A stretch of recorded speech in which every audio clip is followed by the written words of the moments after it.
Hey, salut bande de geeks et bienvenue aujourd'hui pour ce nouvel épisode de Back to the DeLorean.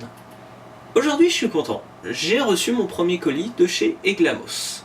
À l'intérieur, j'avais le droit d'avoir le numéro 3 et le numéro 4 de construire sa DeLorean. Mais pas que, j'avais aussi le droit à mon premier cadeau, ce magnifique petit classeur. Non, je déconne, en fait, il n'est pas magnifique du tout. Déjà, c'est quoi ça? C'est une plaque d'immatriculation? Il n'y en a jamais eu sur le devant de la DeLorean? Sérieux? Et puis, bon, je sais pas, dans certains autres modèles de collection, on a le droit à un classeur tout à fait basique, où on peut l'utiliser même pour les cours ou je ne sais quoi. Et là, bah non, on a des attaches un petit peu particulières qu'il faut monter soi-même, et franchement, bon, voilà, moi je verrai ça plus tard, mais ça m'intéresse pas des masses. Moi je sais ce qui vous intéresse, c'est la construction de la DeLorean, et nous on va s'attaquer tout de suite au numéro 3, en commençant par le magazine. Et on va passer très rapidement sur les premières pages qui sont toujours les mêmes. Donc sur la première page, nous avons toujours le droit à un petit sommaire.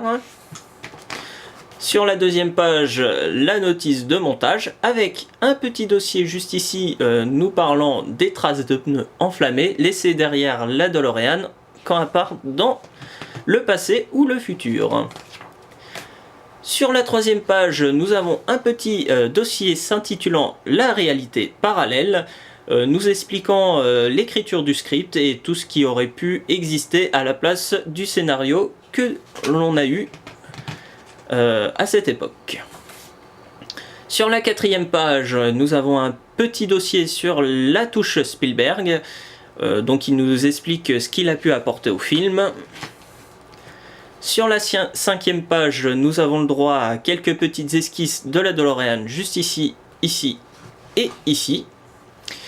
Donc il s'intitule Le compte à rebours final et ils expliquent comment ils en sont arrivés à ce modèle de DeLorean. Sur la sixième page, nous avons un petit dossier nous expliquant comment ils ont choisi Michael J. Fox dans le rôle de Marty McFly et pourquoi ils n'ont pas gardé l'autre acteur.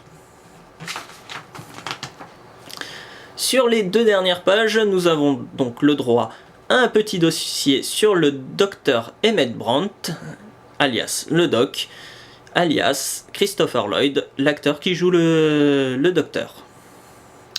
Et sur la dernière page, nous avons le droit, comme d'habitude, au prochain numéro et les pièces qu'on va avoir pour la suite. Et voilà, nous avons fini le magazine. Donc on en a fini avec le catalogue, ça a été vite, et maintenant nous allons nous attaquer aux pièces. Et cette fois on va pouvoir les classer en une petite catégorie. Donc on commence par un pneu, avec l'effigie Goodyear, une jante, un enjoliveur, un moyeu, que vous voyez peut-être pas, une petite rondelle, pareil que vous ne voyez peut-être pas d'ici, et des vis. On va passer tout de suite au montage. Et pour bien commencer la première étape de montage, prenez le pneu Goodyear ainsi que la jante. Placez-la de cette manière en faisant attention que le collet se trouve vers le haut. Appuyez tout simplement jusqu'à la butée.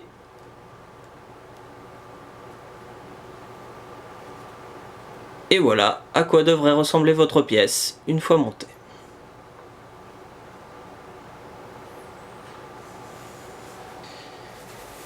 Et pour cette deuxième partie de montage, il vous faudra le pneu que vous venez de monter, ainsi que l'enjoliveur. Il y a deux choses à faire attention durant cette partie du montage. La première, c'est que votre pneu, la partie lisse, doit se retrouver à l'arrière. Ensuite, prenez l'enjoliveur et faites bien attention à l'écartement qui se trouve juste ici. Placez ensuite le pneu de même manière que les trous de l'enjoliveur et placez-la de cette manière. Retournez ensuite votre pneu et décalez l'enjoliveur jusqu'à ce que les trous s'alignent parfaitement. Une fois cela fait, Mettez 2 vis de type BP dans les trous. Et vissez.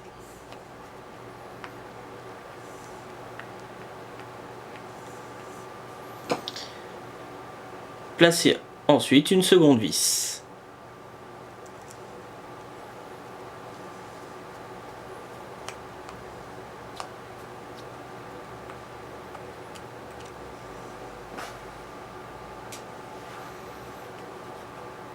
Et pour finir, placez une dernière vis dans ce petit trou.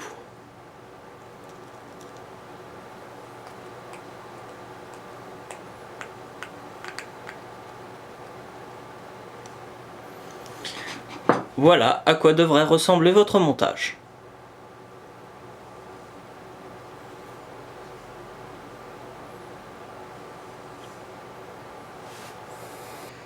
Pour cette troisième étape du montage, il vous faudra le moigneux et la petite rondelle.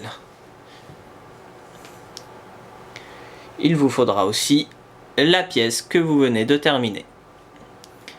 Placez la petite rondelle à l'intérieur du trou au milieu, juste ici. Prenez ensuite le moyeu et placez-la au même endroit et clipsez-la. Une fois que vous avez fini ça, voilà le résultat. Et voilà à quoi devrait ressembler votre pièce. Donc j'ai pas grand chose à dire dessus, donc on va passer très rapidement, hein. Le défaut que je trouve dans ce numéro, c'est qu'on n'a pas grand chose à monter, hein. J'aurais bien aimé avoir un deuxième pneu, hein, comme ça on aurait les 2 roues avant. Mais bon, c'est pas très grave. Au niveau point positif, on a quand même beaucoup de choses. Déjà, la première chose, c'est que ça ressemble bien à une roue de DeLorean, tout du moins celle du film. Le plastique qui sert pour le pneu est assez moelleux, donc on a vraiment l'impression d'avoir de la gomme au niveau des doigts. Donc c'est plutôt intéressant. Et au niveau taille aussi, hein, on peut voir qu'elle fait à peu près la taille de la paume de ma main, donc c'est plutôt sympathique. Et le seul petit défaut que je trouverais sur cette pièce, c'est le petit enjoliveur qui est en plastique. Je trouve ça dommage, mais il est très bien détaillé, donc ça se voit pas trop, au loin tout du moins. Donc voilà, ça c'est une pièce qu'on va garder très précieusement. Moi je vais la ranger juste ici, comme d'habitude, et je vais reprendre mon autre pièce de la précédente vidéo et vous dire ce que j'ai essayé de faire dessus, pour essayer d'arranger le petit problème de pièces qui bougent. J'ai malheureusement rien pu changer à ça, hein, donc elle bouge encore. Pourtant j'ai démonté la pièce, je l'ai limée, j'ai même posé sous un dictionnaire, mais malheureusement rien n'y fait. Donc au final, et en y réfléchissant un petit peu, je me dis que c'est pas si grave. Déjà, parce que quand je mets la pièce de côté, ça se voit pas, hein, tout simplement que la pièce bouge. Ensuite, une fois que le véhicule sera complètement monté, ça va être quelque chose qu'on va mettre en exposition, donc elle n'aura pas besoin de bouger. Donc au final, c'est pas grave. Je vais laisser ça comme ça, et je vais ranger cette pièce, pareil, à cet endroit. Donc voilà, nous arrivons à la fin de cette vidéo. Donc, vous savez quoi mes chers voyageurs temporels, on se retrouve très rapidement pour une prochaine vidéo.